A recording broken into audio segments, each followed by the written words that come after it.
Working in the Department of ENC, Sri Venkateswara College of Engineering, and today's session I am going to discuss on the subject Computer Communication Network, right, which is a 6 semester students, right. 17 EC, 64 is a subject code, right. External exam, all these things you will be knowing. As I have only 3 hours of time, I need to cover around 3 modules, so I will be discussing the important concepts of this computer communication network. So prerequisites required for this one will be a communication system, analog communication, digital communication, and information theory core. Right. So just overview of these things, course objectives, and all those things will be having. So I wanted to discuss about this module 1, where I'm going to have a discussion on the introduction part of data communication, components, representation, data flows. Right. Then we'll be discussing on network models. Then we'll be discussing on data link layer. Then we'll be having a media access control, module 2, wired LAN. Then module 3 we'll be discussing on wireless LANs and connecting devices and network layer. So this is a syllabus which have been given for me to take up this session for today's webinar. Right. So what actually I wanted to discuss in this 3 hours will be that. So you might be observing that this networking computer communication network is having around 7 layers, right? Majorly 7 layers: physical layer, data link layer, network layer, transport layer, application layer, presentation layer. So these 7 layers, in this priority for me to discuss in this session will be on physical layer, data link layer, and network layer. Okay, so these 3 layers, how they are built, what are the components requirement, right? How the communication takes place, right? Then how we have to write a protocol, right? So previously I might have observed in module 4 and module 5, which was yesterday, where they discussed about few of the protocols, right? So to start this protocol, there are some state diagrams, right? So how to begin this process, right? So that you are going to learn in the session, right? So majorly what I wanted to confine in this syllabus frame is that you have 2 devices, right? Between these 2 devices, how you are going to bridge the communication, right? And once you bridge the communication, then how you are going to transmit the data, right? So this is the main agenda which we have to keep in your mind, right? So most of the part in the syllabus, it is dealing with the word called as protocol, right? So a protocol means what? A mutual understanding between a sender and a receiver on how to transmit a data. Right. So this is a mutual agreement which you are going to do between a sender and receiver on how I have to share my data to you. Right. So this is a basic knowledge which we require to understand computer communication network. Right. So I may be speaking now, right, in the English language which you are able to understand, right? But if I speak in my own language, right, there are many people who will be not able to understand in my own language. If they know my that own language, they will be able to understand. But other than those people will be not able. So they should have some common strategy or a common procedure so that maximum number of students or maximum number of peoples will be able to understand what I am transmitting. Right. So keeping these agenda in mind, so we are going to start. So before the textbook, which is a data communication and networking, which is written by the Frozen 5th edition, we need to follow for this syllabus. Right. So these are the course outcome. You don't want to spend much of the time there. So you just observe your screen. What is the definition of a data communication? Data communication is nothing but we wanted to share the information, right? Share the information between the 2 endpoints, 2 hosts, right? Or a multiple host, right? What is this host and all those things we will try to understand when we take up the future screen. Right? So data communication is nothing but the exchange of data between two devices via some form of transmission media. Right? So there will be a transmitter, there will be a receiver, and between these two there will be a channel. Right? And that channel will be can be a wired one or can be a wireless one. So we have always a question now. Every time I ask students that whether wired communication is good or a wireless communication is good. Right. Most of the time, students know as they use mobile devices and all laptop and gadgets, they feel that wireless is the best thing. Right. But this wireless was built in based on the wired technology only. Right. So we cannot forget the wired technology. Right. On the principles or the basics of wired communication only, wireless technology was built in. So we have differences between or a comparison between a wired and wireless because wired communication we have some limitation. But wireless also have some limitation. Right? But whenever we are trying to transmit any information, we are also making sure that my information is successfully reached to the destination. It is not that only I have data, I need to exchange that data to the receiver. Okay, exchange of data is done. My data is reached to a receiver. But how much data is been reached to the receiver?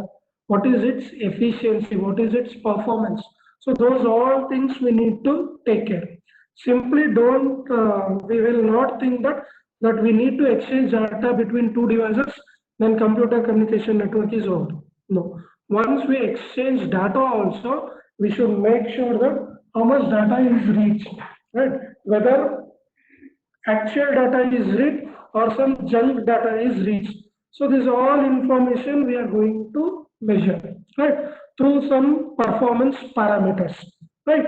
So we call that it as a throughput, or to know whether my data is reached or not. Usually we will try to know the acknowledgement, right? So we get acknowledgement packets. Acknowledgement packets tell us that my data has been reached. So these are the things which are there for the definition of understanding what is data communication. Right. So just observe the definition here. For data communication to occur, the communicating devices must be part of communication system made up of combination of hardware and software.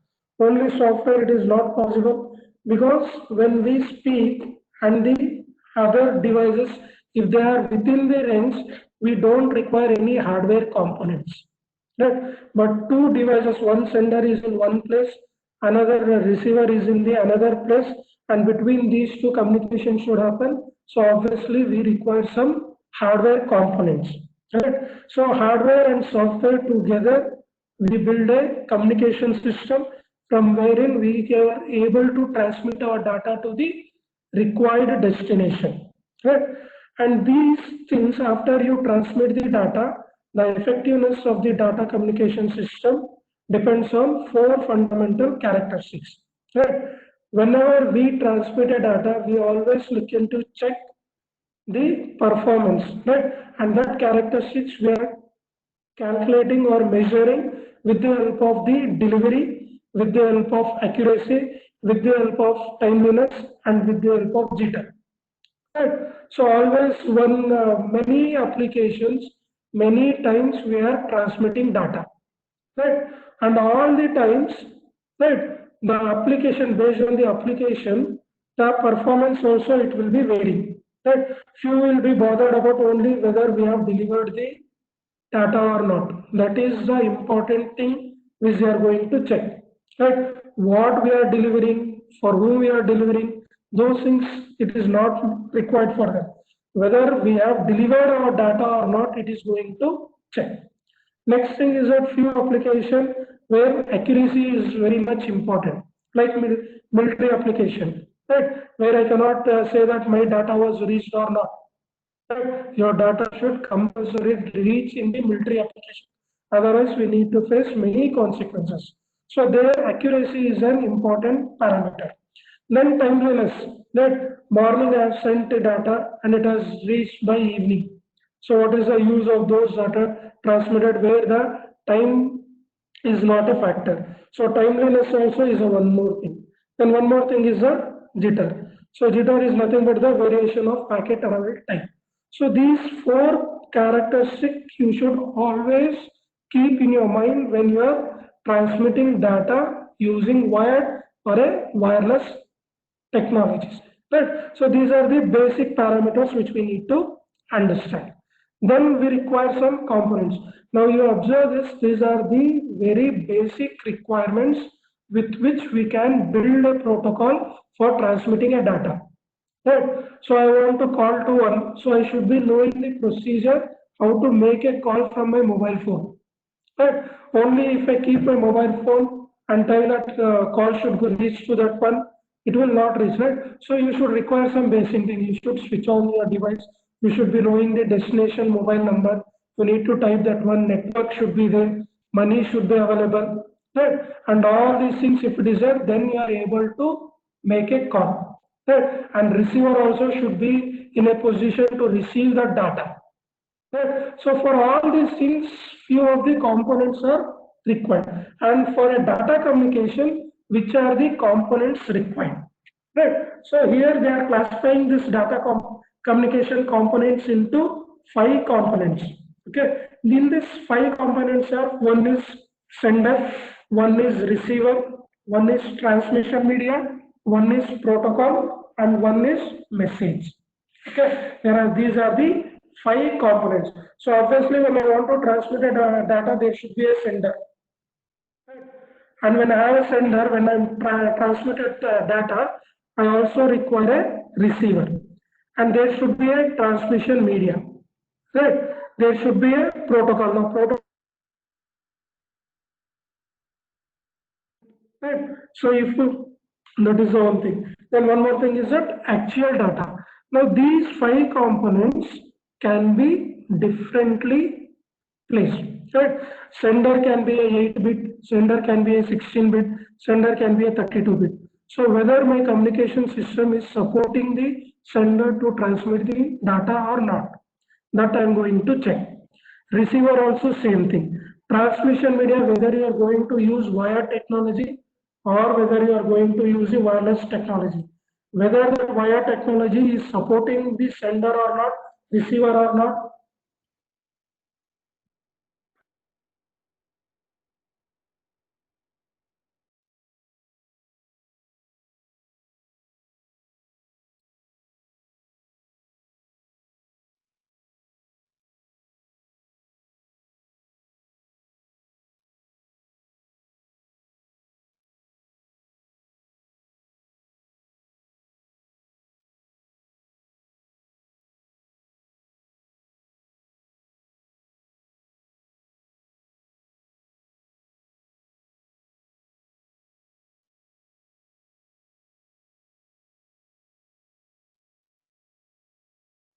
Here all the communication, it is going to happen in the binary form, right? So the messages which I'm going to transmit should also be converted into binary form only.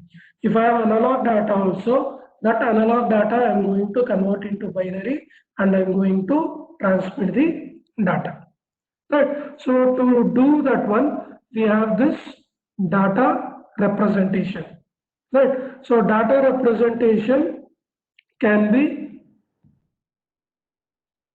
a text, can be a numerical value, can be image, can be audio, or can be a video file. So these are the 5 data representation which you are going to use for your communication purpose. Means the messages which you are going to have. The message can be a text image, message can be a text, message can be a numerical, image, audio, and video. If it is a text value, you are going to convert into a ASCII value, right? So American Standard Code for Information Interchange, right? So that we are going to apply for your text values, right? So normally A to Z is text values, text we have. Right? Now this I want to convert into a binary value. So A to Z we are having around 26 alphabets. Now 26 alphabets I'm going to represent in how many bits? 4 bits of data, right? So 2 power 4, we are having 32. So we have 26 alphabets, so we can accommodate. So A will be having binary value of 4 zeros. B will be having values of 0, 0, 1. Right. Similarly, C 0, 0, 1, 0. So like this, I convert my text into binary value. Or we have American Standard Code for Information ASCII value. That ASCII value, binary value, we are going to transmit. Then we have binary values, numerical values. Those numerical values we are going to convert into binary. Why this binary is because the hardware devices will understand only this binary, and in particularly it is a hexadecimal value which is going to understand. But we have many converters which will convert those into a binary or a hexadecimal value. Right? Then we have images. So one image, it is going to be represented with a xy coordinate, which we call it as a pixel element, right? And those pixels value, if it is a black and white, will be having a value range from 0 to 1. If it is a color image, then the value will range will be from 0 to 256. So there are different methods also here. Here all the values again it will be converted into a binary value. That is the only thing which is going to do. Similarly, we have audio files. Similarly, we have video files. Here it is only representing the how you convert your data, right? And these data only you are going to transmit. Just an example, if I want to send an image in a WhatsApp, right? So that image, how it is going to encrypt, how it is going to be processed, right? How it is going to be transmitted, right? Whether you are going to send only to one person or a multiple person or to a group, right? So what procedure you are going to observe? Part. Okay. Then we have data flow. So the data flow we have around 3 types, right? Simplex, half duplex, and full duplex. Simplex means what? One will be server, another will be a receiver. From server to receiver only there is a flow of data occurrence possible. That is the only things. Neither receiver can transmit data to anything. Only I need to transmit, there will be a receiver. Half duplex, at a time means at a particular time one can transmit a data and another should receive the data. Right? Then we have full duplex. At a time both can transmit a data. Right? So this is a half duplex, full duplex. The difference is that the time factor. At a particular time, say x, if this host is transmitting data, then this host should remain, means it should act as a receiver and it should receive a data. Right? And the next instance of time, this can be a transmitter and he can transmit a data.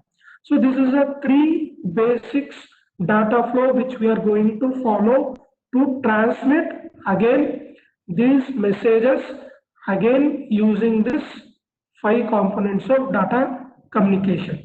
Right? So now we are knowing what are the different types of messages. Right? Now we are learning what is the transmission media. Sender receiver we is not going to discuss. So we are bothered about message types, transmission media type, and which protocol you are going to assign for a sender and a receiver for a smoothful communication.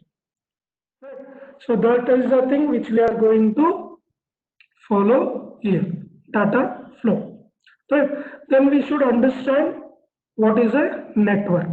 So what we define as a network is that there are n number of devices which are connected or which are grouped into a particular region, that we call it as a network. Right? So in this network, any number of devices should be able to transmit the data to any of the devices which are present in the network. Right? If within the network you are present, you are able to receive my data. If you are out of my network, then you are not able to receive my data. Right? So these technical terms, what they call it as a host, okay, or an end system. Okay, so from one sender to one receiver. So from one host to another host. From one host to another host, we cannot transmit, right? Because there is no direct link from sender to receiver in a network. There will be multiple paths which I need to find out the shortest path to reach to the destination. So we have a concept of connecting devices. So there are few of the terms now. Like you might have heard in the internet when you want to install a modem, or you have an internet cafe, or in the college if you have a Wi-Fi system, they will be speaking about few terms, right? The terms will be host system, right? End system, network, right? Local area network, wide area network, a router, a switch, a hub, right? So what are these things we are going to learn in brief what this network will consist of, right? So that is why a device in this definition can also be a connecting device such as a router which connects the network to other network, a switch which connects device together, a modem, a modulator or demodulator which changes the form of data and so on. So these all contribute for the network to work efficiently, for the network to work efficiently, which is going to happen. Right now, in the network, what components are there? How to make use of those components, devices for transmission of my data. That is the important thing, right? So your device can be a desktop, a computer, a laptop, a workstation, a cellular phone, or a security system, right? So here you just see what is the definition. These devices in a network are connected using wired or wireless transmission media such as cable or wire. When we connect two computers at home using a plug and play router, we have created a network. Between two devices, you are making a transmission of data, a small network has been created. But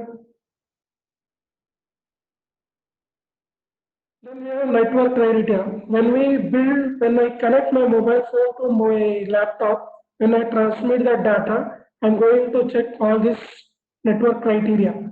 Means its performance, its reliability, and its security. Right? So these are the network criteria. So at performance, I'm going to check. Right?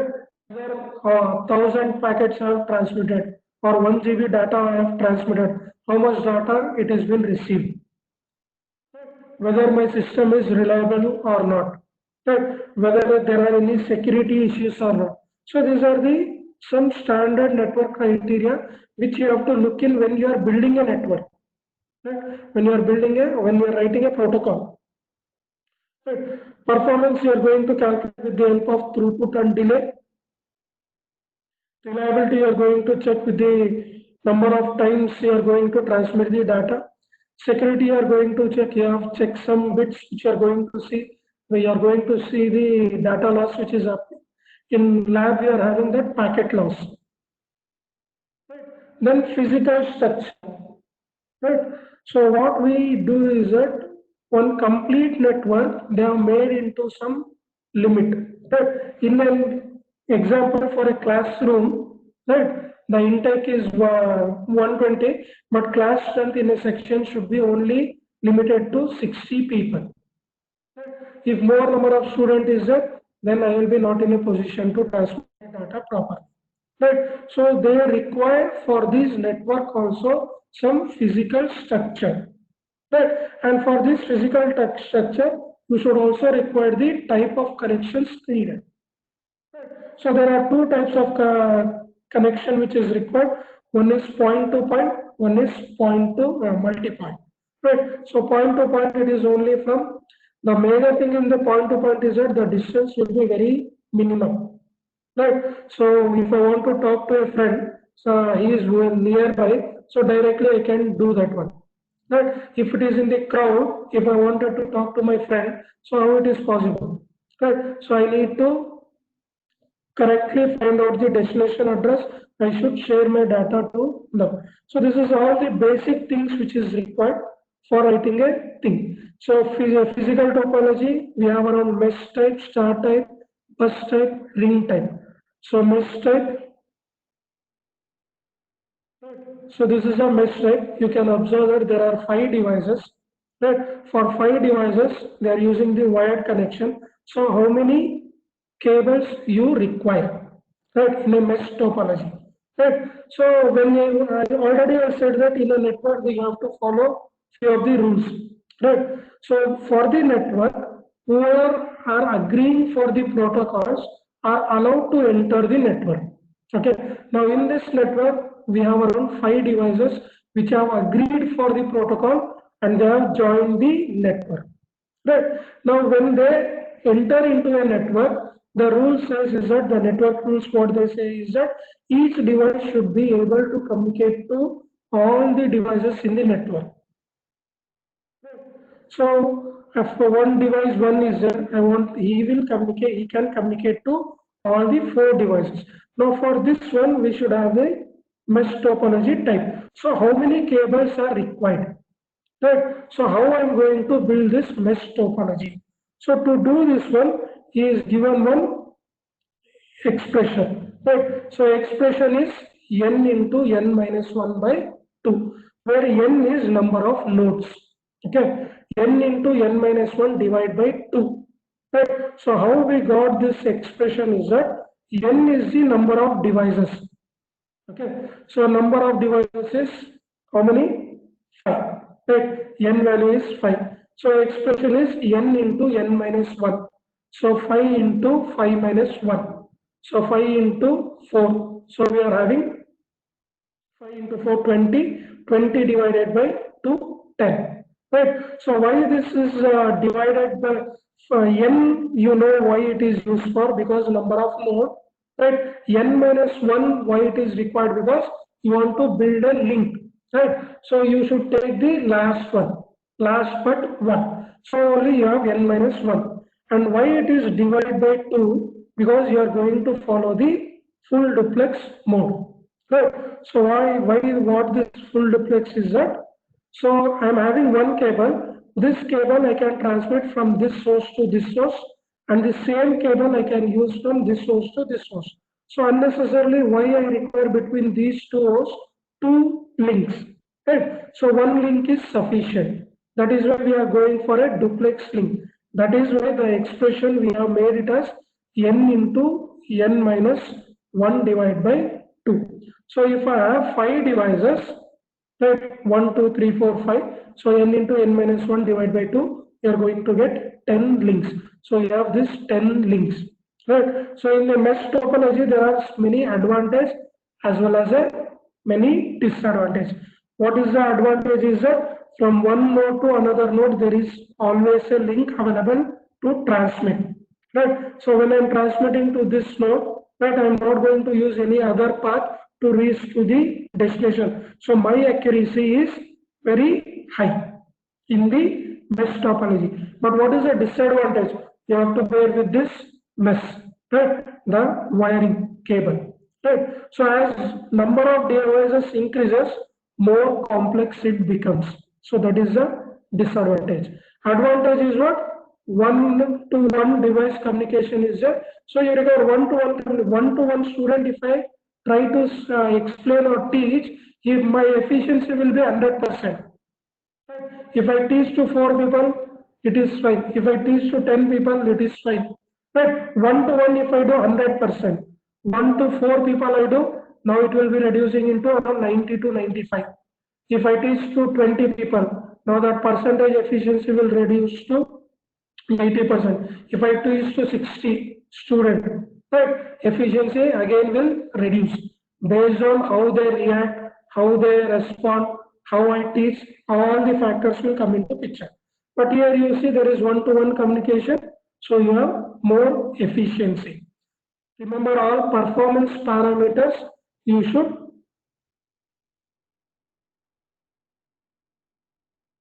Okay.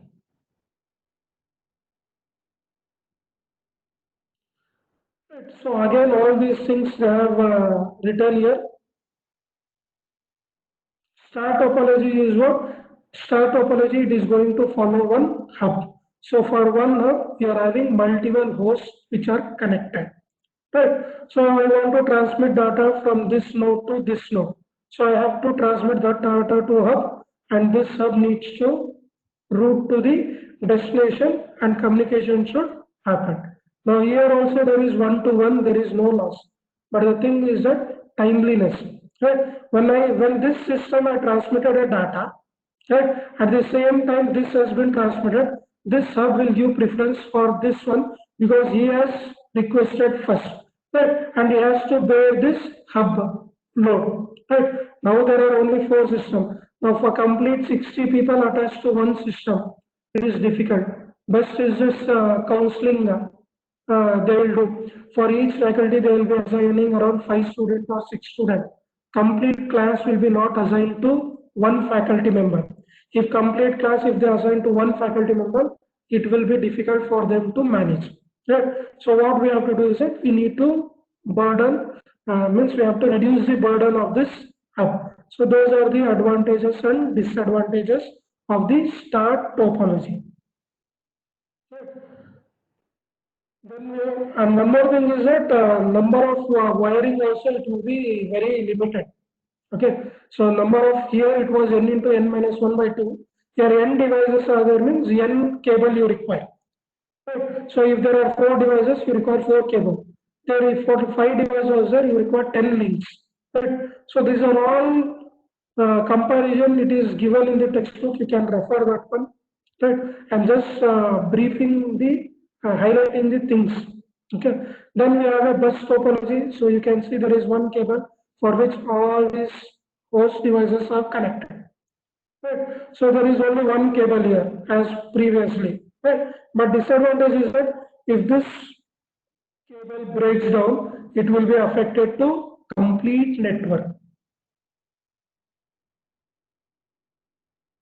It will be affected to complete network. That is the thing. Again, you can refer advantages and disadvantages because I want you to learn the protocols. I want how to write this frame format and all those things. These are all just basic things, right? Topology, components, right? Protocols, physical topology, data flow are the basic things. So ring topology, you can see there is a ring type where again you have connected to a devices, host devices. So one of the devices is lost, then complete network will be affected. Right. So after learning all these things, we have to have into groups, like categories, right? Distinguishing of type of network. So we cannot define or distinguish any type of network. Right. So this classification, it is left based on few criteria. That criteria they have covered it as size, right? Geographical coverage and ownership. Right? Size refers to number of devices you can have in a network. Right? Geographical coverage means the area which is going to cover. Right? Then ownership, for how many devices you have the ownership. Right? So based on these criteria, the network can be classified. Right? And here, when we are taking up of the mobile devices or host devices, we are classifying it as a local area network and wide area network. Right? And we define something called as switching. Right? Switching is nothing but connecting network to form inter-network. Right? So one group will make multiple groups, and each group I'll make them to communicate to each other. Right? So I cannot completely cover.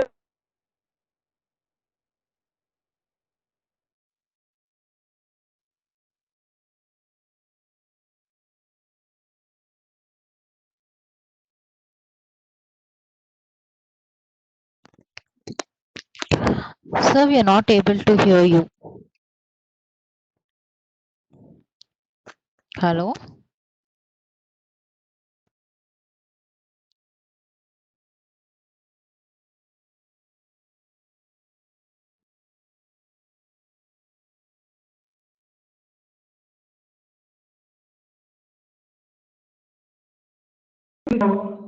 Yes, sir. Yes, now we are able to hear you. Hearing, madam, now? Yes, yes. Now we are hearing you. We can continue. Okay, fine.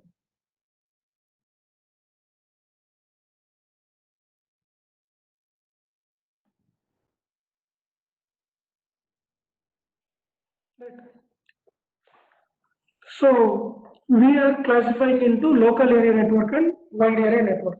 So local area network also limited to size, coverage area and ownership. Right? And also you can have multiple LANs connected to build wide area network. That is also possible using the switching or we using the internetworking concept. So we have to begin with this local area network. So local area network, you can observe that I am using the physical topology of bus, a switch, right? And for these bus topology and switch topology, number of hosts are be connected, and there is a limit of number of host devices for the local area network. That is a thing. Right. Similarly, we have a wide area network. Functionality of local area network and wide area network is same. Only the difference will be the coverage area, the number of devices in the network, and the ownership will be very much high. That is the thing which is there. Right. So we have few definitions for the differentiating between a LAN and a WAN. A LAN is normally limited in size, spanning an office, a building, or a campus. A WAN has a wider geographical span, spanning a town, a state, a country. Right? A LAN interconnect host devices, a WAN interconnect devices such as switches, routers, and modems. Right. So to understand this one, what we have to do is that we are making a small group, and for those small group, we are having some leader to that one, attached to that one. Right. So for my group, I am going to communicate. For another group, that leader is going to communicate that information to another one, so that it can be spread to all the groups within a short period of time. Right. Otherwise, for every group, if I go and teach, so 40 groups, so I will be wasting so much of time. So if I want to transmit my data at a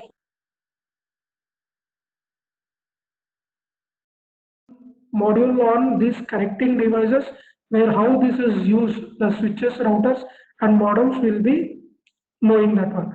A LAN is normally a privately owned by the organization. A WAN normally is run by the communication companies or the government organization. So local area network you can have in your campus. Right? At the university level, you will be having this wide area network like VTU. So again here point to point one, right? So there is a thick coaxial cable, thin coaxial cable. Thick representing it is for the wide area network, thin representing it is for the local area network, right? And these are the different types. So you can observe that. So these are the local devices which are connected to this switch, right? And this we call it as a one private network. Similarly, we have one more private network. So West Coast office, East Coast office, and these two offices should be connected wired a wide area network. So that connection you are going to use with the help of routers. Right? So this is a simple example of a wide area network, right? So you can observe this wide area network, small network which are then connected using different topologies, right? If different types of data messages which is going to transmit, this is one example for a wide area network, right? Then we have a switching. There are two types. One is circuit switch, one is packet switch. So circuit switch, it is previously, right, before we have the not mobile phones, when we are having the telephones, right? So all the telephones will be connected to one switch. So if I want to make long distance call, so that switch will be that host device need to be given to this switch, and this switch will connect to the destination network switch. Okay, so this is what previously they were following. Right. Now it is all with respect to the packet switches. Right. So we call that as a IP packet, Internet Protocol packet. So again, we have all the devices. We have a router. Now it is formed in a queue. We are sending by packet to the destination. This is a circuit switching and packet switching.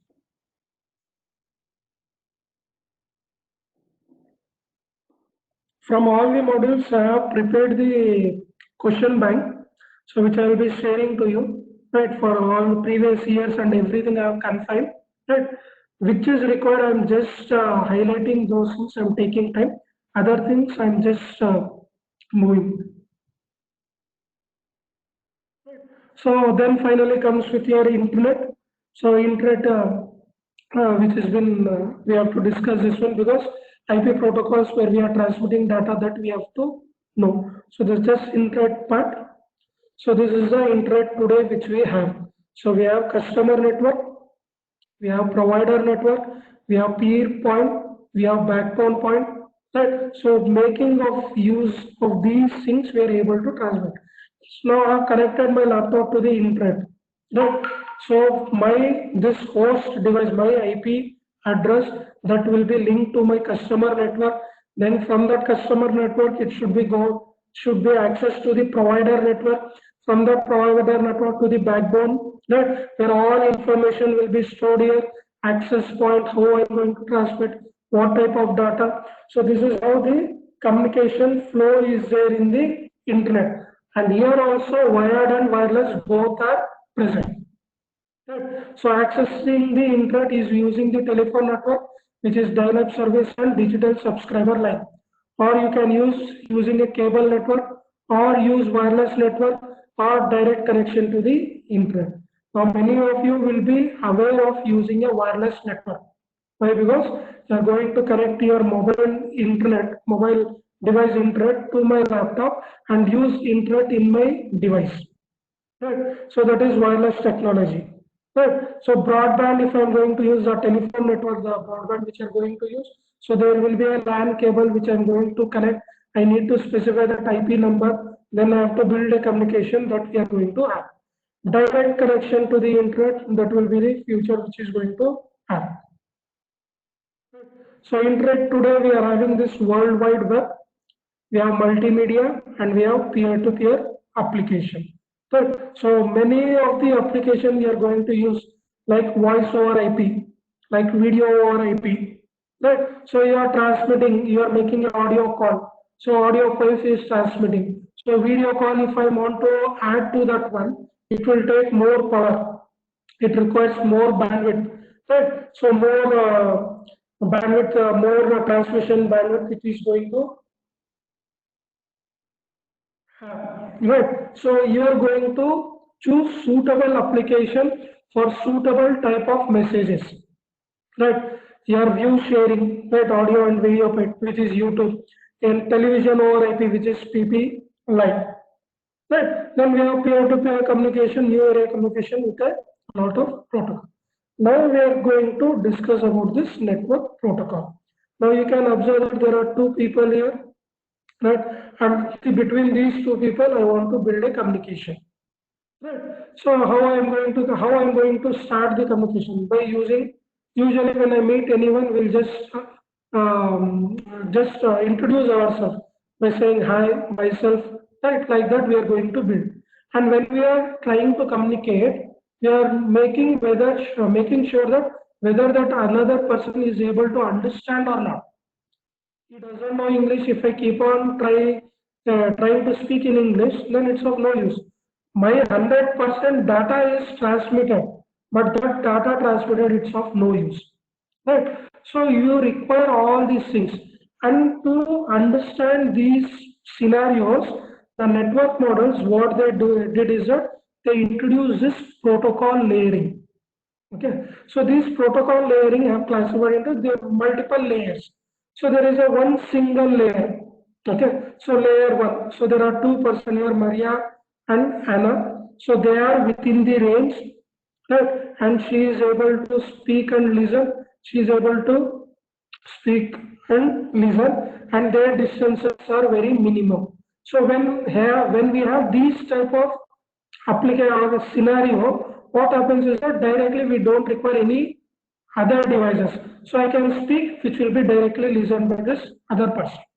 But only thing you have to make sure is that she should be able to understand what you are speaking, right? And should be within the range. This we call it as a single layer protocol. Right. Then we have multiple layer protocol, second scenario, where we are using a three-layer protocols. So a three-layer protocol warrior is again same two-person, listen on top first priority, then encrypt and decrypt data, then we are using some hardware and a software for transmitting a device. So when we find these things, when the two devices are not within the range, okay, so I'm using some hardware to transmit. So when I'm doing this, so whatever the transmitter side will be having, those same devices should be present at the receiver. That we call it as a identical objects. Right? Encryption procedure should be same. Here also encryption procedure should be same. So if I follow some, suppose say Huffman coding for encrypting the data, and here at the receiver I am going to use convolutional coding. Right. So these two are different algorithms, encoding algorithms. What happens? I am encoding high, and that high will be message will be treated into some other information at the receiver, because my encoding and decoding, sorry, encoding procedures are different at sender and receiver. So we require some identical object like plain text at the first level, ciphertext, because you are doing some means what you are adding, because whenever we convert in information theory coding some alphabets into binary value, that binary value you are making it to be a unique code.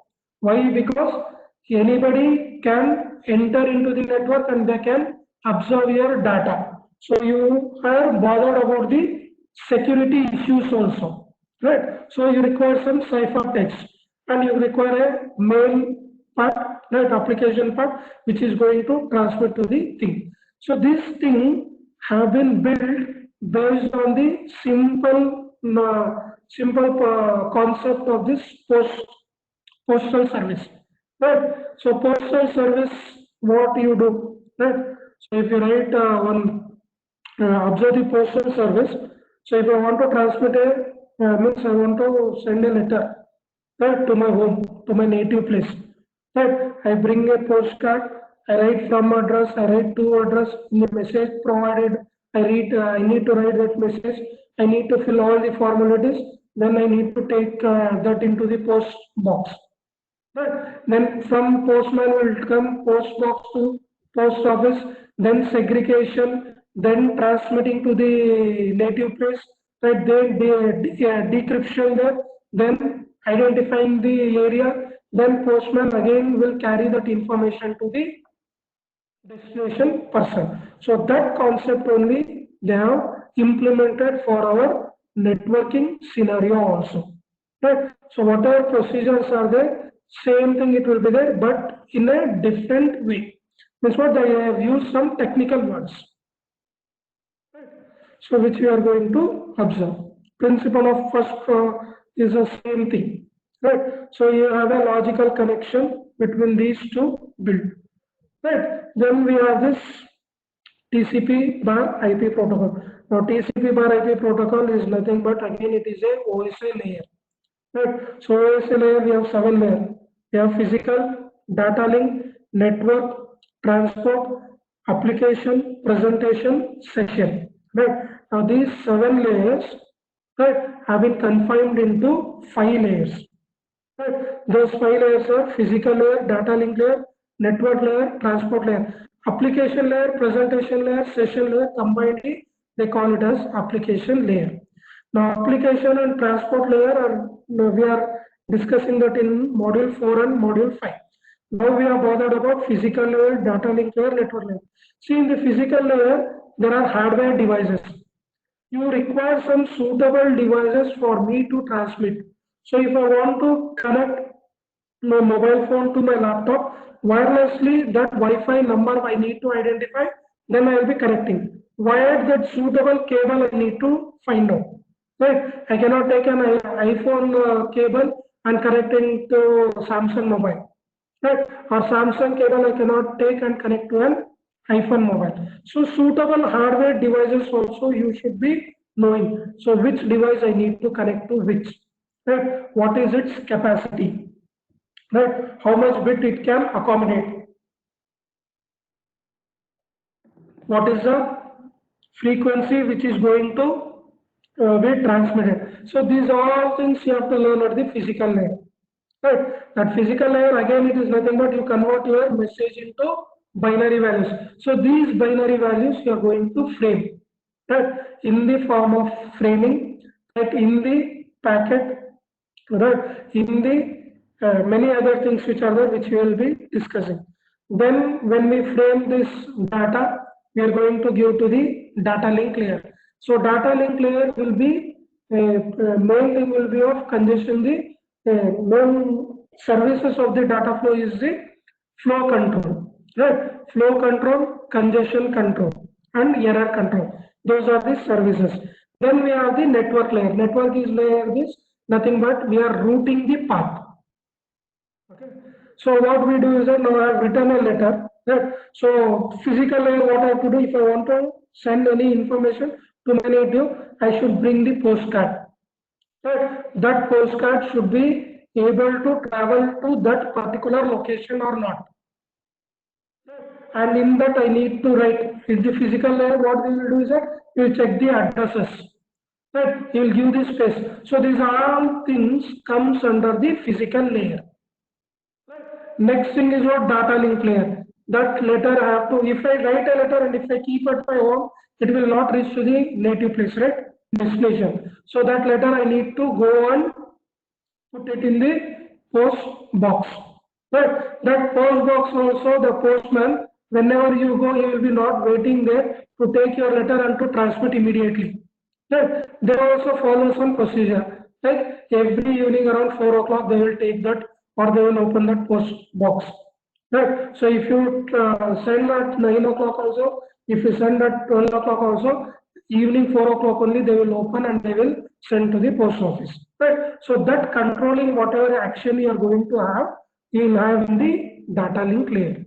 Right? Then segregation for the post office, sending to that particular place and sending to the particular railway station or bus service, whichever is nearest the cost, whichever it is less, postal office will use that service for transmitting your letter.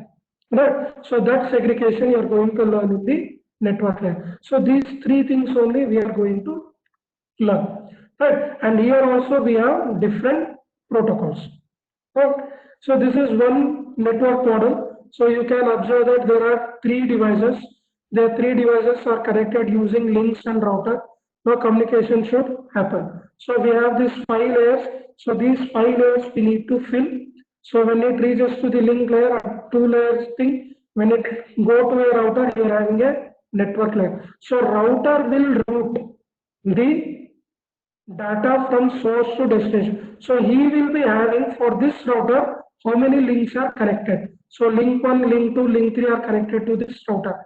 Link 1 is having host A, link 2 is having B, link C is having C. So link A want to transmit to B. So link A will give to link 1, A will give to link 1. Link will 1 doesn't know where is link host B. So link 1 will forward to router. Router at the network layer, he will find out the path and he will tell that you have to use link 2 to reach B. So this is the communication from A to B which is going to happen using these layers. Don't think these layers will be physically present. Right? Physically it will be not present. Only it is that we need to understand. Right? Logical connection, same thing. Identical objects, see are identical objects. At the physical layer, it is bits. At the data link layer, it is frames. At the network layer, it is datagrams. At the transport layer, it is segments or user datagrams. At the application, it is messages. Your raw messages will be converted into bits.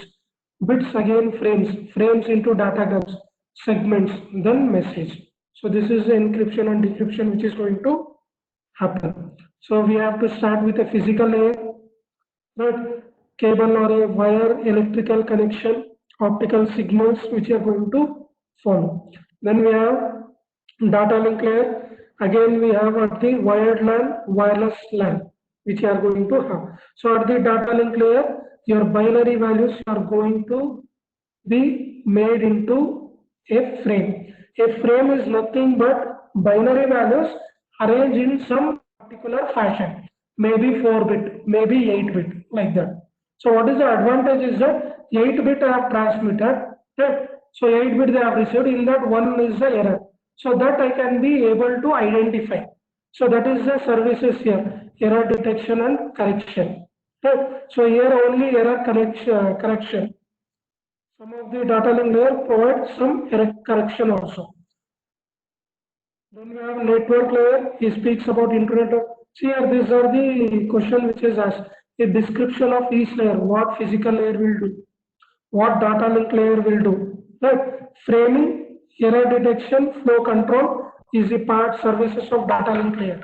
Network layer, it is with respect to the TCP and IP protocols. Right? You are making your data into packets. Right. This can be connectionless and connection oriented, no flow control, no error control. At the data flow, you can control your the data. Once it is reached to the network layer, there is no control there. Okay, so that is no flow control, no error control, no congestion control. We'll have some example, then you will understand all these things. Right. We have ICMP, Internet Control Message Protocol, Internet Group Management Protocol, Dynamic Host Configuration Protocol, Address Resolution Protocol. These are the different applications. Then we have a transport layer. Then we have a description of each one. Right. So application you can observe. These are the terms which you have observed in your real time. Right. There's a HTTP. So for all, if I want to observe any VTU, right. So VTU dot AC.in. Actually, that it has to be replaced by educational sector. So, educational sector, all educational colleges should have their URL, universal resource allocator, with the by means it should end by .edu. Okay, you cannot have dot, because you observe that URL, it will be ac.in, right, .com, right, .net, right, .edu. So network, right, edu for educational, .com is for commercial purpose, right. So there are many rules for that one, right. So World Wide Web, you are knowing simple mail transfer protocol. So when you buy a new mobile phone, when you have installed Gmail into that one, so when you are accessing that one, it will ask for the all these things, that push notification, pop notification, what is the message number. So this by default it will be free. That is what that software will be there, which will be highlighted. And once it has been activated, then you are using. These are all you are using in your mobile phones. Only thing is that we are not aware of it. Okay. So simple network management protocol, domain name system. These are all multiple applications which we are going to have. So we do encapsulation and decapsulation. Same thing here. Right. So now one more important thing what we have to do is that addressing. Right. Brought a letter, postcard. Now I have to write address also. Right. Only I cannot write Rajendra Prasad SVCE. So SVCE they need to decode. Right. Human beings will try to figure out SVCE college name, so it will send to. But when it reaches to college also, how many people will be there with the name of Rajendra Prasad? So it is very difficult. Now those incomplete address will definitely not reach to the destination. So if I write Rajendra Prasad, Assistant Professor, Department of ENCE, Sri Venkateswara College of Engineering, Vidyanagar, Bangalore, Karnataka, India. If I write this completely, then definitely 100% it will reach to me. Now here we have different things like name, like designation, like department, like college, like area, like place, right, district, like state, like country. Similarly, we have here binary values, right?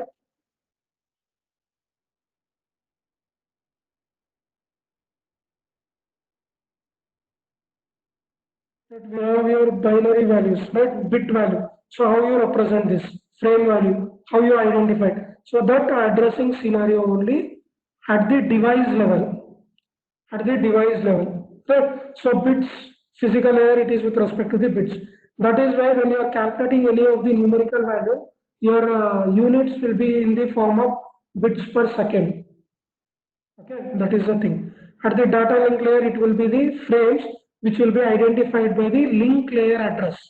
Okay, there are MAC layer, medium access control layer, and logical link access MAC sub layer. So these are the addresses which will be used. Why these addresses are required? Because I will be able to identify which device is communicating or transmitting the data. Then at the network layer, we have the logical address, which is the IP address. Okay.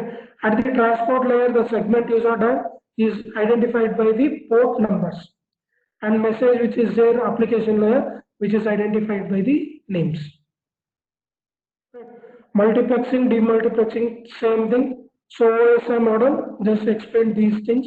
And again, repetition. So one usually question in the examination, it will come as a explain each description of the layers, then comparison between OSI and TCP. So OSI model is the preferred one, that is the core. Only thing is that it's complete, it was not implemented properly. Right? All the layers, before existence of this all layers, they arrived this TCP bar IP, which is built on this OSI. Okay, don't give a comparison statement that so it is 7 layer, it is 5 layer. Okay, that is not a comparison. Hello. Hello. Yes, sir, we are able to hear. Okay. Okay, fine. So this comparison lack of OSI model, because this was completely not implemented, right? So they were having some lacuna, right? So first was that OSI was completed when TCP was fully in place and a lot of time and money had been spent on the suit, right? Second was layers in the OS were never fully defined. And the third one, so why what they want is that they should have one common protocol for multiple applications. Right? For special application, they will have special reserve for that one. Now here it was only individual one. So that is why these were the lacuna of the OSI model. Just observe here, all these layers, they are communicating. So here I am placed here, Alice, right? There is a destination here who is in Bob. But between these two, obviously the distance will be a very wide range, right? And it has to process all these routers, links, right? Switches, hubs, and it has to reach to the thing. And these things have been followed with this basic simple 5 layers. So at the host level, you'll have 5 layers. At the link layer, you'll be having 2. At the router layer, you will be having 3 layers. So only that much is sufficient for me. Right. Postcard also, if I take, right, or cover post which I am going to do, right, the postman, he will not take that information and he will try to read it. Right. It should be a confidential thing. Right. He will not open. He doesn't know what information it is there and all those things. So what postman required is that he required only 2 address. So why he require another all services? Why he want? He will take that address and he will forward. This is the scenario. So this process only we need to understand how from this source I have to communicate to this link switch.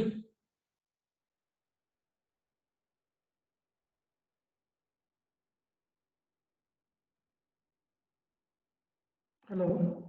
Sir, you are not audible till now. Okay. Now, ma'am? Now you are audible. You can continue. You are audible. Okay.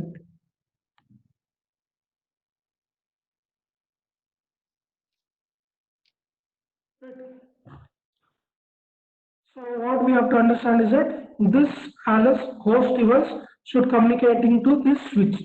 Now in technical terms, what we do is this device will be making it as a node. Right? And this switch also will be making it as a node. So from this node to this node, there will be a transmission of data. So that we can observe here pictorially. Right. So a device is there, make it as a node. Switch or a link is there, so one cable. So router is there is a node. Right.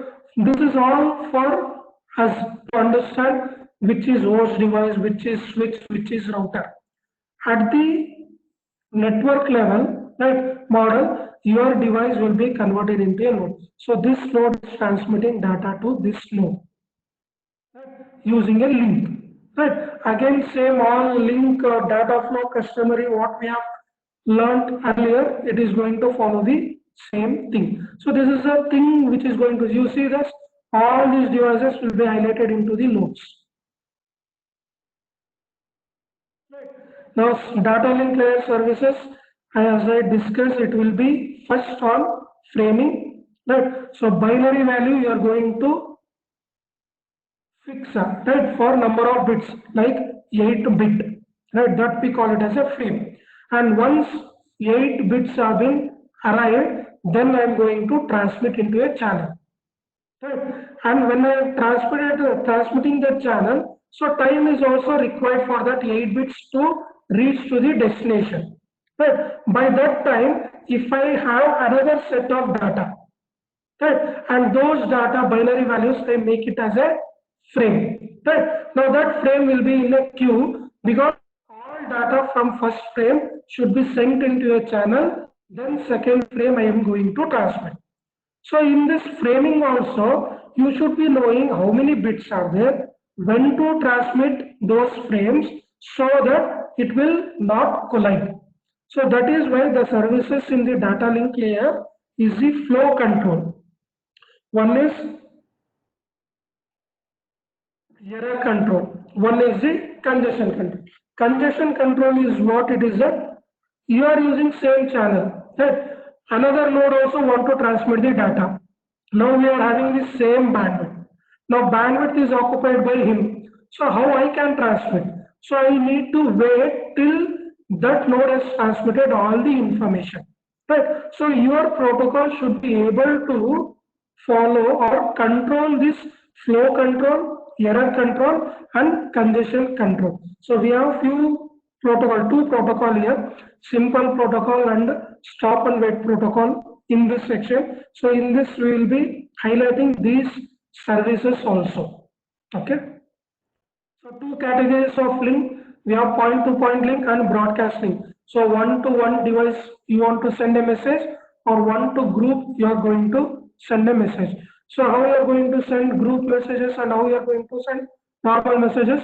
So normal messages, I will take that particular number and I am going to send to that number. So it is nothing but a point-to-point.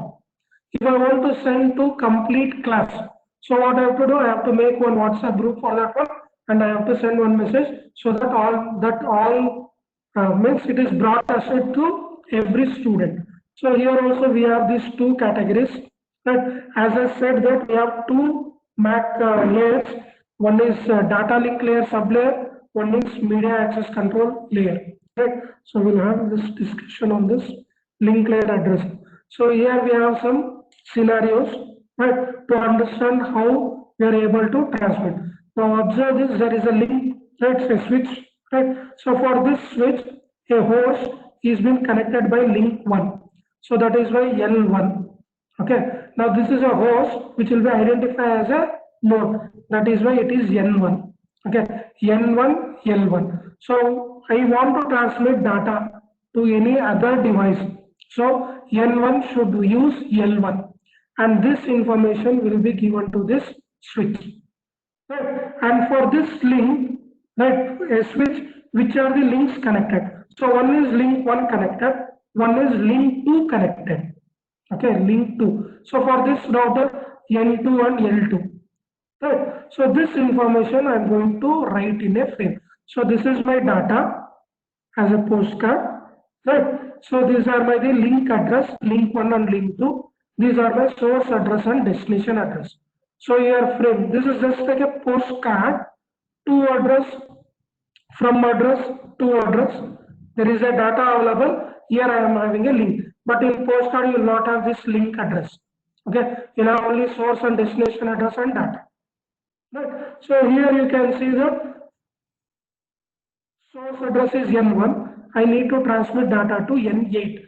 Now N8 is in this link. Right. So it has to go through this link, go to this router, go to this link, router, come to this link, and destination N8 will be reached. So this is a process which is going to be following. For this only we have link layer address and IP address. So one more thing is that addressing we have to understand. So you have unicast addressing and multicast addressing and broadcast addressing. So all addressing here it is of 6 bytes. Okay, so 6 bytes. Right. So 1 byte it is nothing but 8 bits. So 6 into 8 we have around 48 bits. Okay, in binary we have 48 bits. In byte value it is a 6 byte. So this is one address which has been given. Right. So looking at this address, I should be able to tell whether it is a unicast address, multicast address, or a broadcast address. Right. So what we have to how to identify is that you have to go and check the second first byte, second number. If this is a even number, we call it as a broadcast. If this is a odd number, we call it as a unicast addressing. Right? So three value. So last bit is 1. So if I found that 1, I will call it as a unicast. There is a for this one, right? We have again one section that then I will be trying how it will identify. I'm just going to tell you. Here what happens means how to read this address also is one, there is a procedure, right? To as a normal, we want to know whether which address it belongs, right? What we see is that we will take first byte in that second number. If this number is a odd number, then we call it as a unicast. If this second number is a even number, we call it as a multicast. Okay, and if it is all ones or all left, we call it as a broadcast.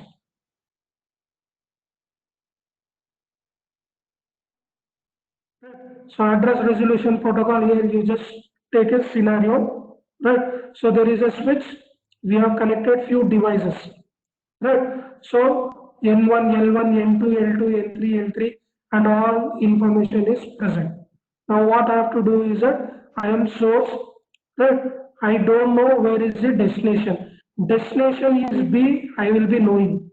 Okay, but where is that B? I am not aware. But in the network, I am having A, B, C, D, right? 4 devices which are present here, right? N1, N2, N3, N4. So N1 is source, N2 is destination. So how to identify the destination node? So how to identify is that with the help of address. So address if I type, how it will be recognized.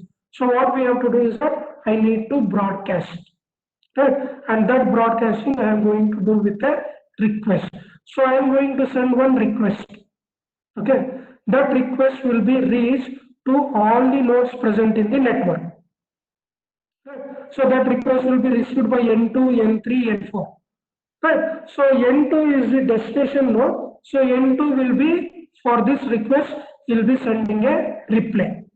Right. So request reply method is going to follow to find out the destination address.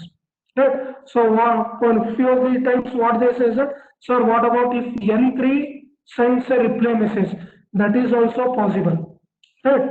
So if this node is not following the protocols, right? If it is not, if it is a selfish node, right? If it is a malicious node, right? So blindly is going to send a reply message. So a system A node 1 should be able to identify which is the correct one, right? That is why we will write this protocols for the program where security is also we have taken the concern, right? That is why we have this keys, right? Ciphertext keys which is going to be followed, right?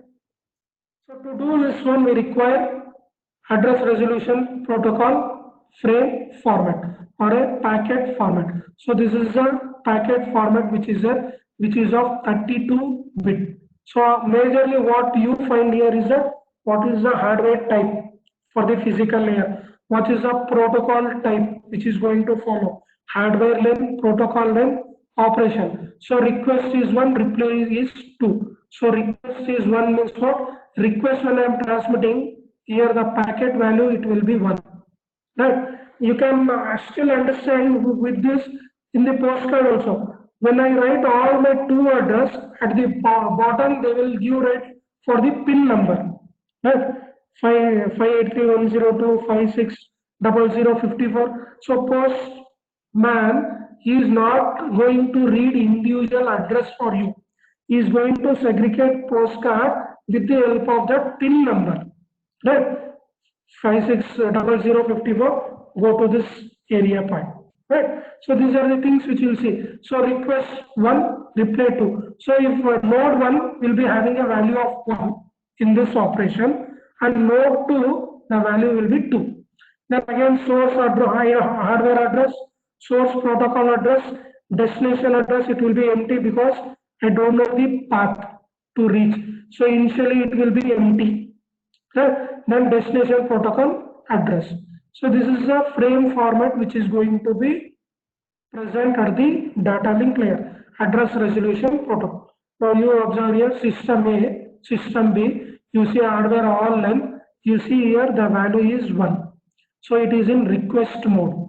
So link 1 address, node 1 address, destination node I am not having, so all zeros. So where I have to reach N2. How to reach this N2 still I am not aware. So only this is a frame format which is going to be transmitted from A to B. Similarly, a reply will come from B to A. So here you can observe the value is 2. Right. Now you can see link 1. Now you can see the destination address. So this is a request and reply process which is going to happen using the message format. Right.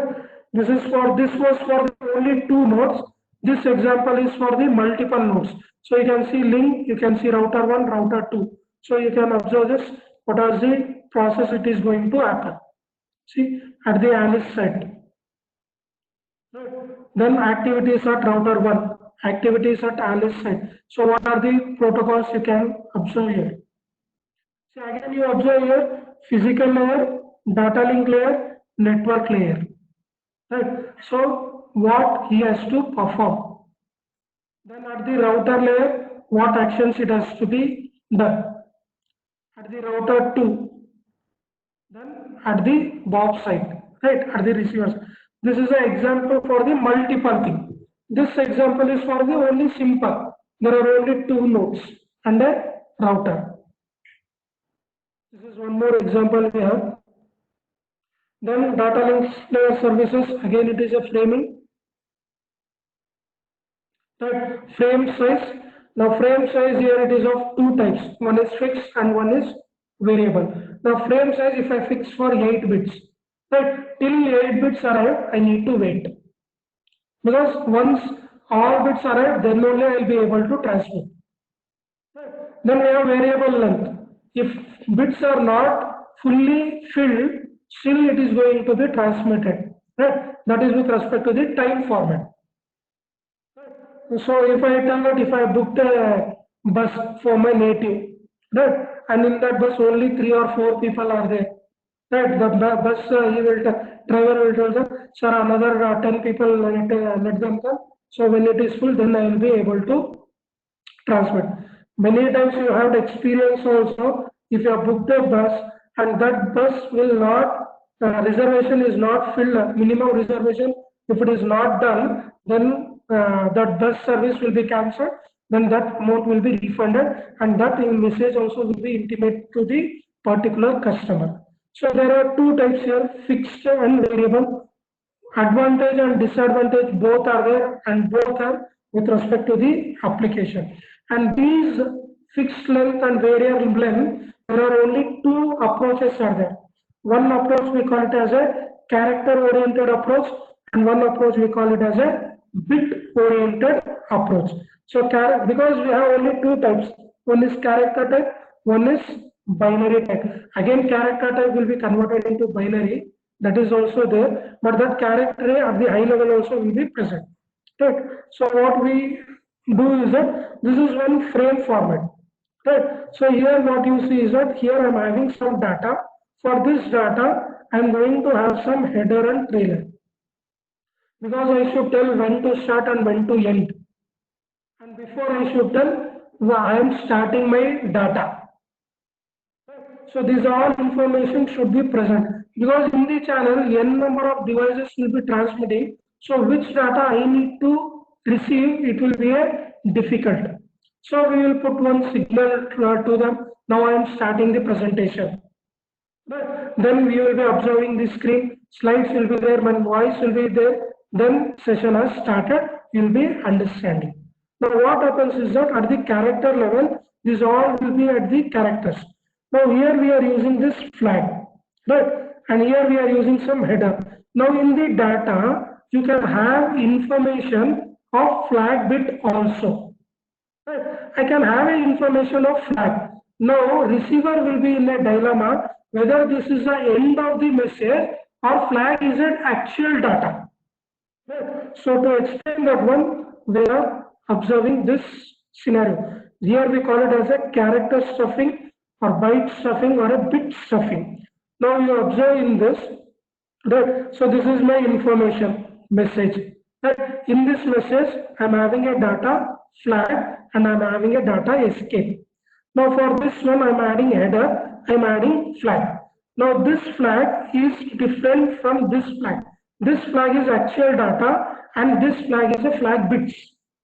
Right. So when I transmit this one, receiver when he receives this flag, okay, when he sees this header, so next data will be information. Now when he sees this flag, then data is over. So my information is not transmitted. So what we have to do? We have to stuff. Right. So who has to stuff? Sender has to stuff because I will be knowing that I am including one flag bit. Right. So for this flag bit, what I have to do? I will write one escape value. Right. So for escape value, one more escape bit. So whenever if I found a flag or header data in my actual data, it is the responsible of a sender for this data, include escape for this data and I transmit it. Okay. Now receiver has received the frame. He sees flag bit. Okay. He sees header bit. Right. Then he sees here escape value. So escape value if he sees and next bit if it is a flag, then receiver will understand this is not flag bit, this is actual data. So escape bit he will stuff. Okay. Like this I am going to identify. This is only for the receiver should not get confused whether this is a flag bit or whether it is a actual data. So whenever I found, I will input one escape character. Right? And one more thing is that, sir, if escape is also present as a data, right? So those times we cannot do anything. We have to write escape and we need to follow. Right? This is followed at the binary level also. This is important question. Character stuffing and bit stuffing. Every question paper you have these questions.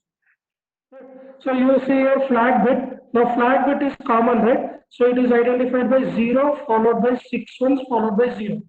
So this flag bit will remain common. And this flag bit if I found in my data.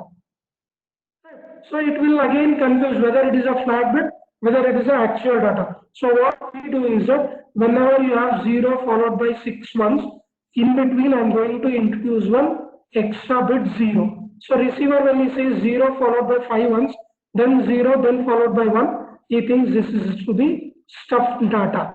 I should not get confused actual data and the flag data. That is a thing here which we call it as a bit stuffing and character stuffing. Then data link control. So here you see this flow control. Okay. So how we are going to control the flow? Right. So again we have two people. I made it as a frame. I transmitted a data. So when I transmitted a data, this receiver will send an acknowledgement. When I come to an acknowledgement has been received, then I can send another data. So this is how you can control your frames. Only thing is that we wanted to know whether my data is reached successfully or not. That is why at the data link layer, flow control is possible. To do this one, we require this buffer. But error control buffer, why we are going to use, we will discuss in this simple protocol. Right? Combination of flow and error control also same. Connection and connectionless oriented. Again, we will have a discussion. DLC part. So yesterday you might have observed the protocols. Right? So everyone will be having a question, how to write a protocol. Right? So there should be some scenarios. Correct. So I want to write a program. I should be knowing what data it is, how it is processed, what conditions it is going to frame, for what conditions, how I am going to write. Right. So if you know these things, then you are able to write a protocol. Right. So now here what happens is that I am having here a sending node and a receiver node. So sending node, if he receives data, what he has to do? Right. So what event we need to create it? For that event, what actions we need to take? That we represent in a state diagram. Okay. So you see this is a state diagram. So state 1, we have state 2.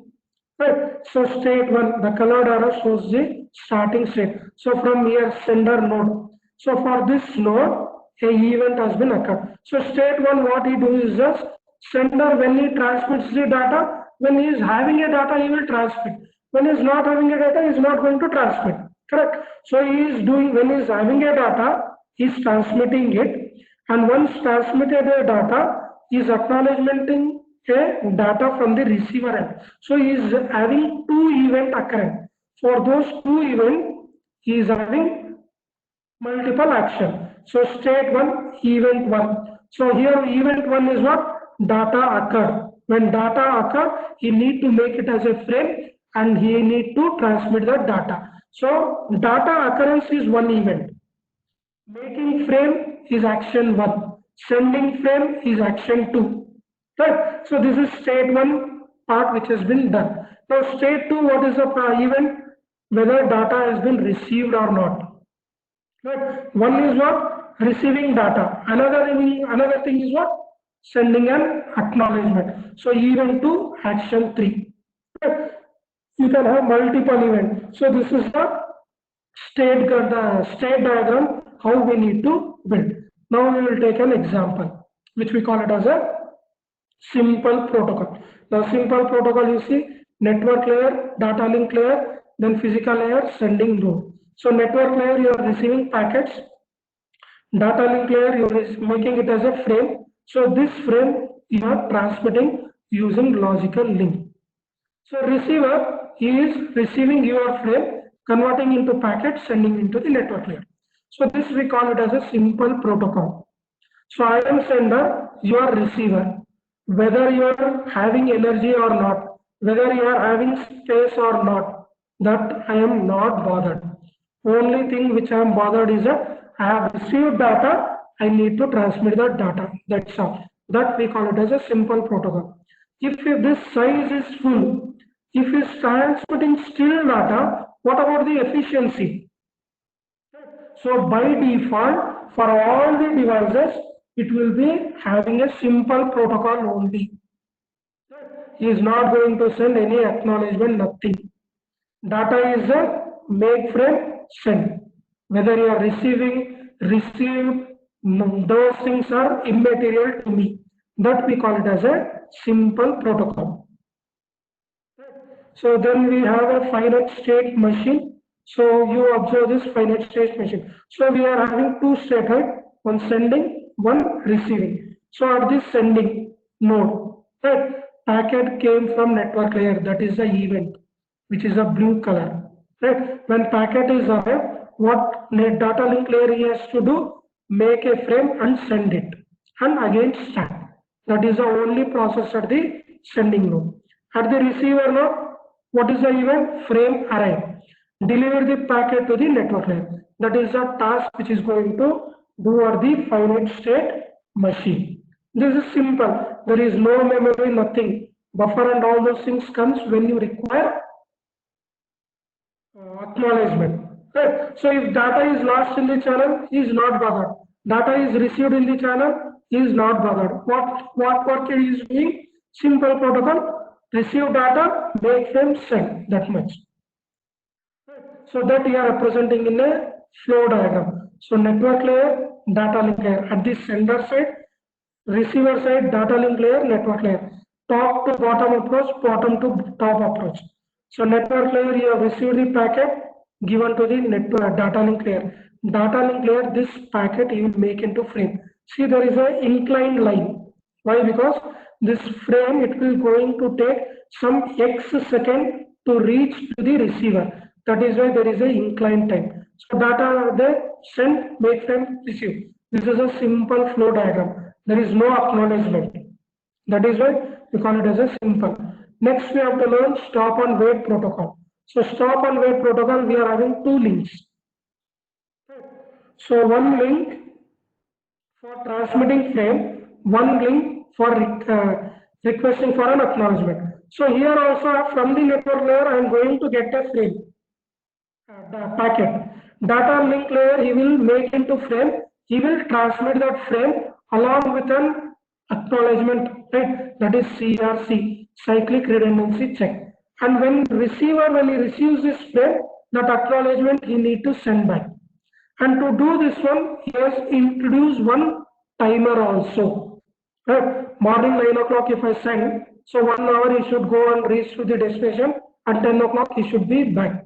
If 10 o'clock is not reaching, then there is a problem, means data has been lost. So to do that activity, we are introducing a timer, we are introducing a CRC check. That we call it as a stop and wait protocol. Stop and wait protocol means what? One frame has been received by the receiver, acknowledgement received, then I need to transmit. If I don't receive an acknowledgement, then I need to retransmit the same frame. So how to retransmit the frame? One copy of frame I need to keep always. In simple protocol, I am not retaining a copy in a buffer. Okay. In stop and wait protocol, I am having a buffer. I will make a copy. I will transmit. If data is not reached, I will not get an acknowledgement. I will retransmit. Okay. So these are the three things. To understand these things,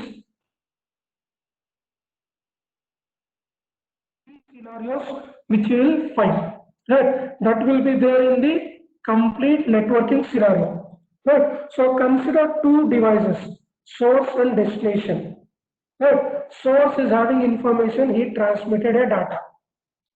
Destination received the data, data is acknowledgement is sent back and it is been received by the sender. So this is one process where data sent from sender to receiver, receiver send an acknowledgement. Now this we call it as a complete process, your data is successful. Right. Second thing, data has been sent. Okay. Now data has been lost in the channel. Okay. Now data when I am sending, I am making one copy and timer has been set. Timer is for 2 seconds. Within 2 seconds, I should get an acknowledgement. Right. So data sent, data is lost. Okay. So data is lost. Right. So obviously receiver will be not knowing whether that sender has received or not. So if he doesn't know whether the data has been sent, so whether he will send an acknowledgement, he will not send an acknowledgement. Now sender, whether he will wait for infinite time? No. Why? Because he has set a timer, 2 seconds he will wait or 2 minutes he will wait to check whether a acknowledgement is received or not. If no acknowledgement is received, then what happens? Timer elapses, right? Again I need to retransmit from the buffer where I have copied and I have transmitted. Now data has been sent, now data has been received. Previously data was lost in the channel. That is why receiver didn't send an acknowledgement. Okay, this is the second scenario. Now third scenario, sender send the data reached to the receiver, receiver sent an acknowledgement. Now acknowledgement is lost, data is not lost. Correct? There are three scenarios. This is a third scenario. Acknowledgement is lost. Now again I will keep a timer there. Right. So what happens? I didn't receive an acknowledgement, but data is sent successfully. But whether reached or not, I will come to know only acknowledgement is reached by the sender. But acknowledgement is not reached. So what I will do? I will retransmit again. When I retransmit that data, receiver will receive the data again. Now receiver, when he sees the data, what he finds is that the data is again retransmitted because already he is having a copy and is getting the same copy. Then receiver will understand my acknowledgement is lost. That is why he has retransmitted the data. That is why he is asking for an acknowledgement. He will send an acknowledgement. So these three scenarios you should always keep in your mind. Networking will follow only these three principles. So now what happens here in this thing, acknowledgement, there are multiple events, okay? And there are only two states, sender state, receiver state. Now sender state, you see, packet came from the network layer. So what we have to do, make a frame, save a copy, and send the frame, start the timer. For the simple, it was only make a frame. Now what you have to do, you have to make a copy. Why you have to make a copy? If packet is lost, again I need to retransmit. Send the frame, start the timer. Right? This is the first thing. Second point, timeout. Right? Resend the save frame, restart the timer. Right? If data is received, means timeout has occurred, I need to ask to the sender to resend the data. If corrected acknowledgement is there, discard the acknowledgement. Error-free acknowledgement, stop it. From the blocking state, if I receive any means positive acknowledgement, discard and stop the timer, discard the save frame. At the receiver side, corrected frame occurred. So you have corrected frame occurred, you have to discard the frame and request for the new frame. These are the two states. And that thing you are going to be explained here. Sender state, ready state, block state, receiver state. So you can see here network layer, data link layer, packet frame, sent. Okay, packet received, acknowledgement, successful. Second scenario, packet frame lost. Okay, timer started, timer again after this timer, frame resent, packet received, acknowledgement. Third packet, frame received by the receiver, acknowledgement sent,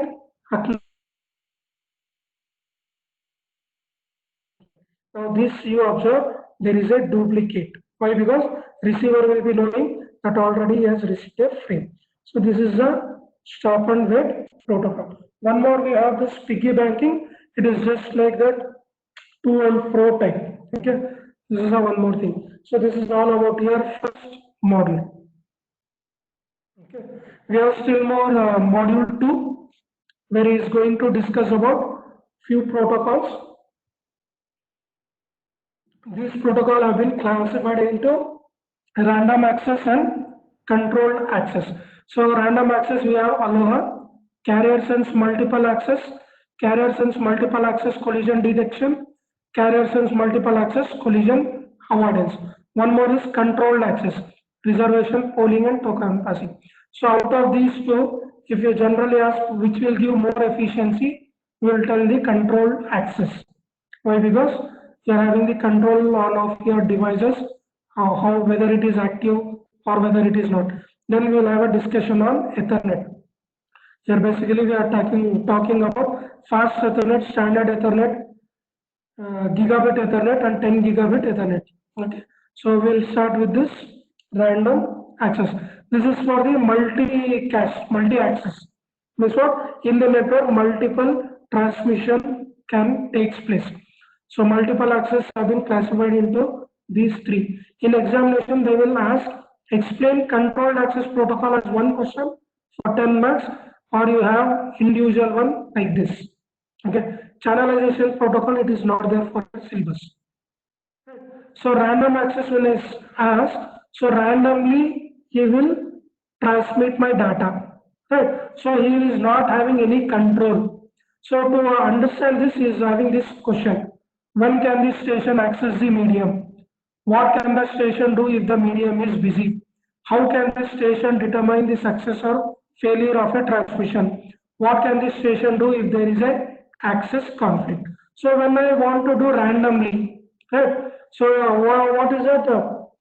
In the colleges, everyone will have the timetable allocated. Right? So according to that timetable, they need to go and take class.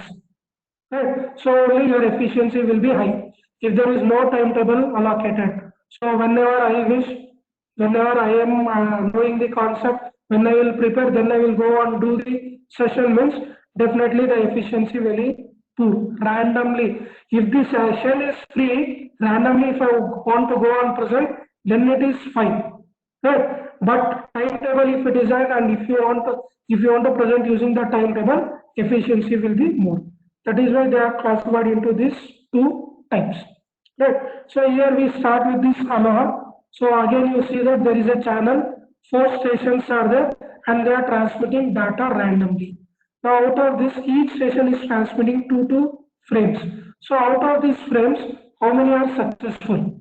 So you can see during this time frame, there is no other frame available. So first frame is successful.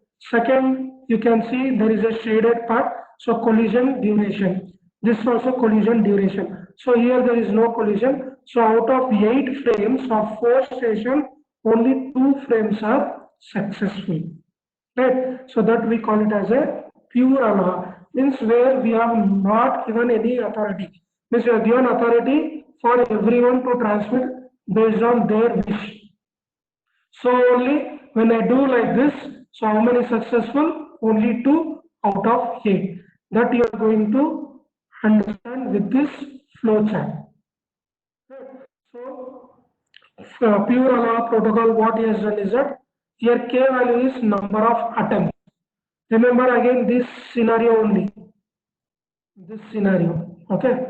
First case successful, second data loss, third acknowledgement loss. That we are going to write for the pure Aloha. So what we have to do is why K is required, because number of attempts, how many times I can retransmit the data.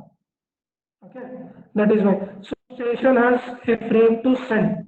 So station has arrived, a frame has been made. So send the frame. Right. So send the frame, wait 2 into TP. TP is propagation time, 2 times of propagation time. 2 times of propagation time, why it is? Because so 1 TP propagation time to reach my frame from sender to receiver.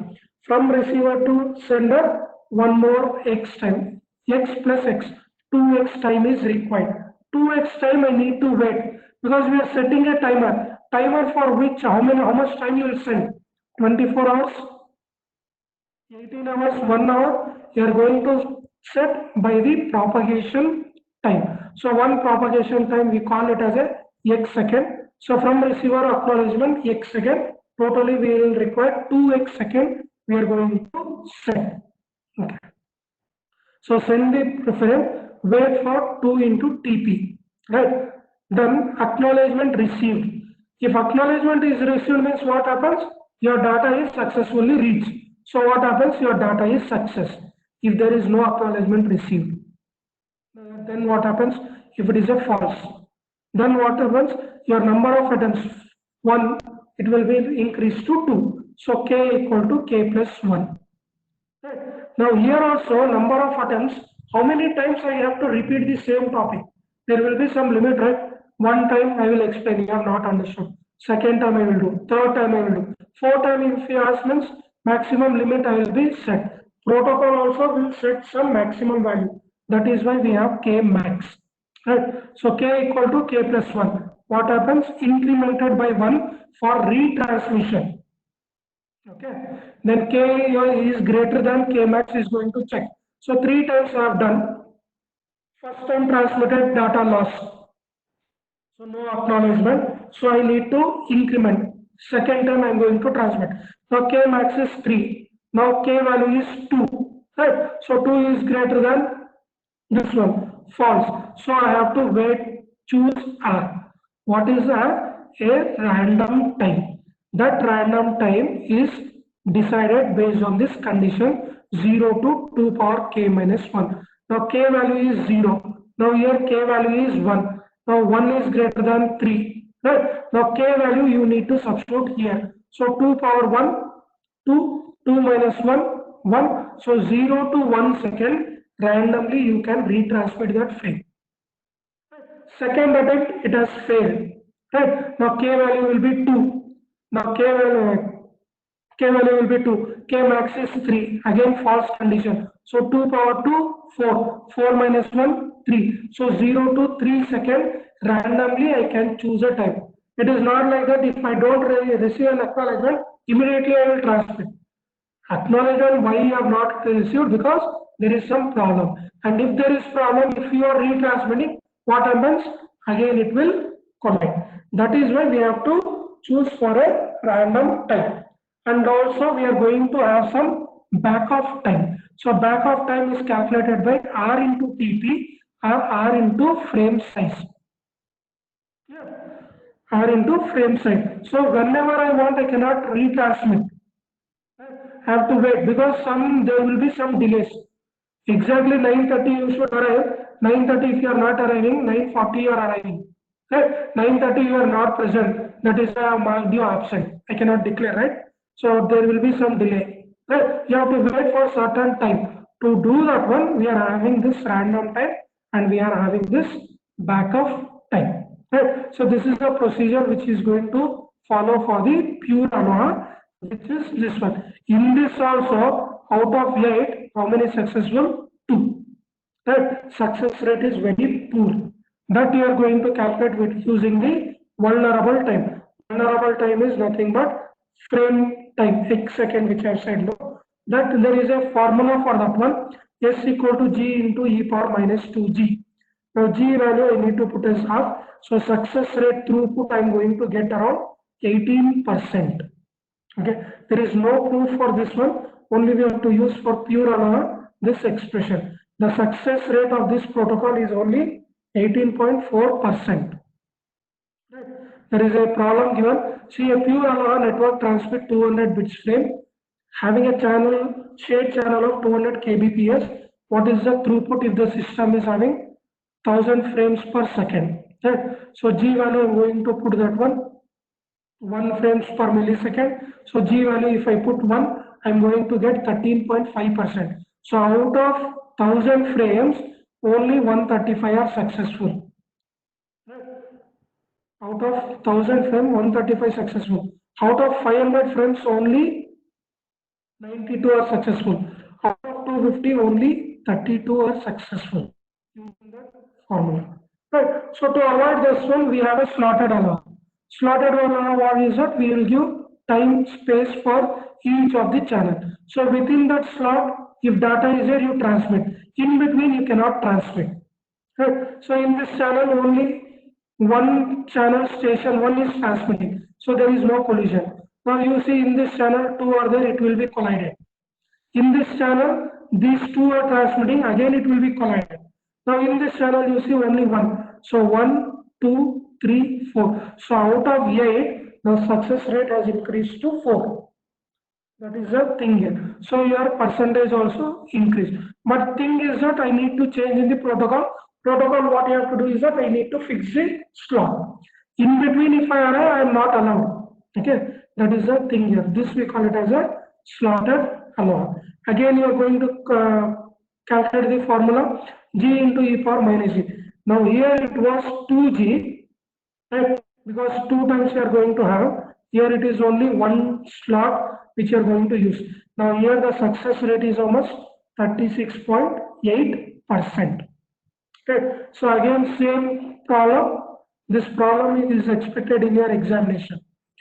So out of 1000, 368, out of 500, 151, out of 250, 41. Then what happens? We have to understand the CSMA, carrier sense multiple access. Almost I have not completed module 2.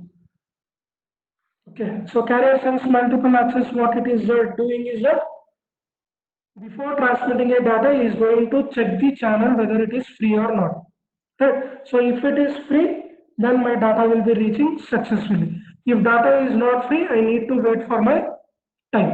Now you see at this point for node B, right? So B is feeling means B check that channel is free, transmitted. Right.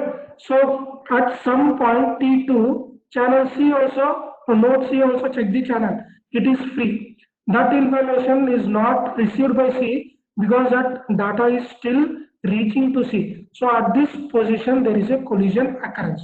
So we have collision avoidance and collision detection that we are going to follow with the persistence method. Right. So we have one persistence, we have non-persistence, we have p-persistence method. So one persistence method is what continuously sends the channel. If the channel is busy, wait, then you transmit. This is one persistence. Non-persistence is what continuously I am not checking. One time I will check. If channel is busy, I will wait for some amount of time. Again check. What I am doing here is that I am saving the energy. Continuously if I monitor, then more energy, more space. Here randomly. Right, this is non-persistence. P-persistence is what? Continuously sends if it is busy, then wait for certain amount of time. If it is free, then send for a random time. If it is free, then you retransmit the data. These are the three things which you can find here. So channel busy, false, transmit. True, again check. Channel busy, wait for a random time, false, transmit, true, retransmit. Here what you do, generate a random time. Check for that condition, wait for this slot, again retransmit. That is the flow which is going to follow in the collision detection and the collision avoidance. So collision detection, what you do is that again pure ALOA protocol only, k equal to 0, apply one of the persistence method. Right. So one P non-persistence method. Collision occurred, true. Collision detected, sending one jamming signal. Again, this process is same. So extra here we are going to add. We are going to check channel. We are going to send an jamming signal in the collision detection. These flowcharts and everything will be asked for 10 marks. At energy level, this is the last part in the CSM/CA. So collision thing, choose a random number, send for request to send a timer, wait for IFS, then retransmit. This is collision avoidance. So you can observe here, CA, collision avoidance. CA, if node A want to transmit data to node B, he is requesting to send. B has sent clear to send. Now clear to send has been sent to all the nodes in the network. So clear is to send is received by A, C, D. So when you see clear to send, understanding is that someone is transmitting data to B. So during this time, I need not transmit the data. That is the scenario here. So once I see clear to send, I will transmit the data. When I am transmitting the data, C and D will be in the nav position. Means no activity will be processed during that time. And during this time, you will send an acknowledgement. Once acknowledgement is received, he is going to transmit the data. This we call it as a CA method. Right? So what is the problem here is that clear to send. Now what happens? Four devices is there. Communication is between A and B. Now C wants to transmit data. Now C wants to transmit data to B, then collision will occur. Now C wants to transmit data to D. Right? That information A and B will be not knowing. So unnecessarily here I am waiting for certain amount of time. Okay? So that is the thing here. So here I need to wait unnecessarily. So this is a problem which we have in the collision avoidance.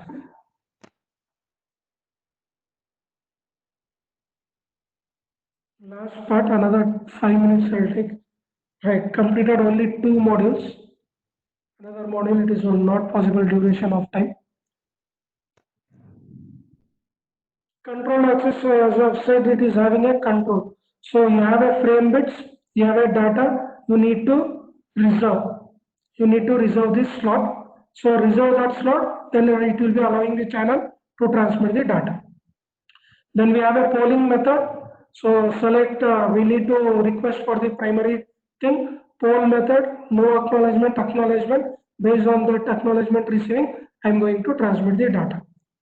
Then we have a token passing. So whenever data want to be shared, a token pass will be given. That token pass should be provided so that data will be transmitted. When we have a Ethernet, we will just have this port. It is only just a cable. One cable, the data rate which is going to use to transmit the 10 Mbps, 100 Mbps, 1 Gbps, and 10 Gbps. This is just only a theory, but frame format for that one it is there.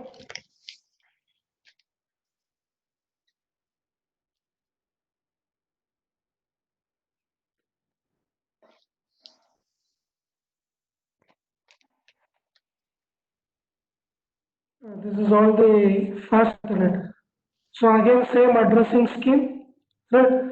Fast Ethernet, it will allow for an 100 Mbps, make it compatible for the standard Ethernet, 48-bit address, same for frame format, which is going to do. Just I'll discuss one frame format.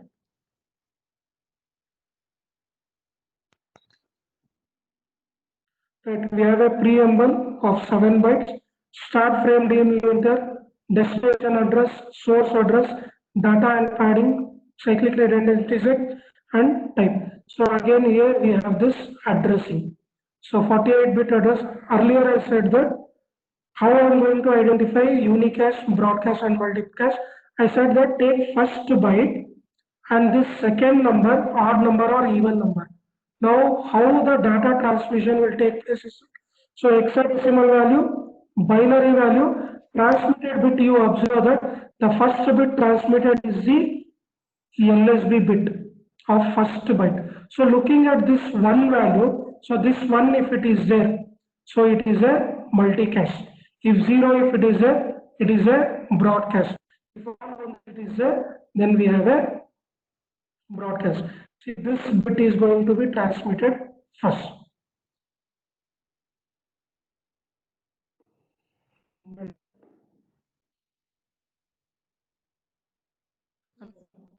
Yes, sir, I'm here. Madam, I completed 2 models. I couldn't complete that another model. That is okay, sir. No worries. That is okay. Okay. So we can wind up, ma'am, this one now. Thank you, sir. Actually, the presentation was really very nice. I could hear the presentation.